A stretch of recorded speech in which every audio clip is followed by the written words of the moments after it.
Que signifie l'amour de Dieu? Pour les membres de l'Église de Jésus-Christ, l'une des plus grandes joies de cette vie est de ressentir l'amour de Dieu.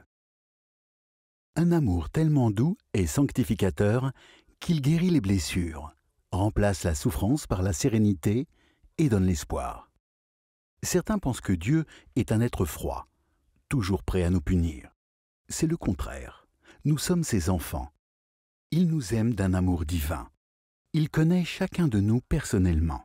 Dans son amour infini pour nous et son désir de nous voir devenir semblables à lui, il a conçu un plan, le plan du salut.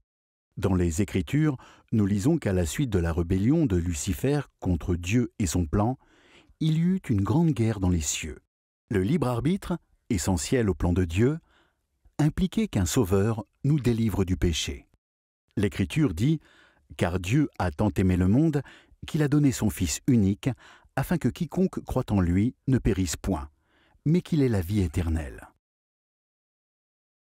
Ce plan nous donne la possibilité de choisir par nous-mêmes les choses de Dieu ou les voies du monde. Étant donné que nous ferions des erreurs, le plan de Dieu requérait un sauveur.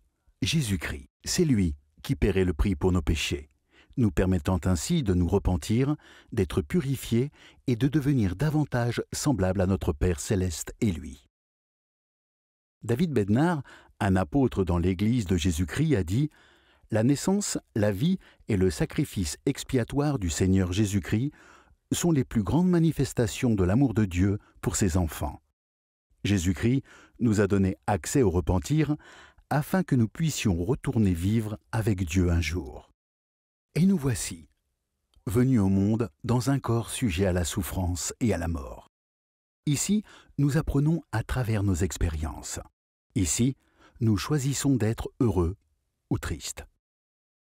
L'amour de Dieu ne se mérite pas. Nous y avons constamment accès.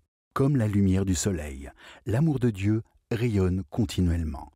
Peu importe à quel point nous nous sentons perdus, nous ne sommes jamais hors de sa portée. Dieu veut que nous devenions semblables à lui et acquérions tous ses attributs divins. Il veut que nous ayons des expériences et développions la connaissance, la vertu et l'amour. Il veut que nous soyons heureux et que nous trouvions un sens éternel à la vie. Plus que tout, il veut que nous choisissions de suivre l'exemple de Jésus-Christ. Si nous possédons ce genre d'amour au retour du Sauveur, nous serons semblables à lui, car nous le verrons tel qu'il est. L'amour de Dieu nous permet d'obtenir la vie éternelle et notre amour pour lui nous pousse à progresser et à réaliser notre plein potentiel, à savoir devenir semblable à lui. Maintenant, vous savez.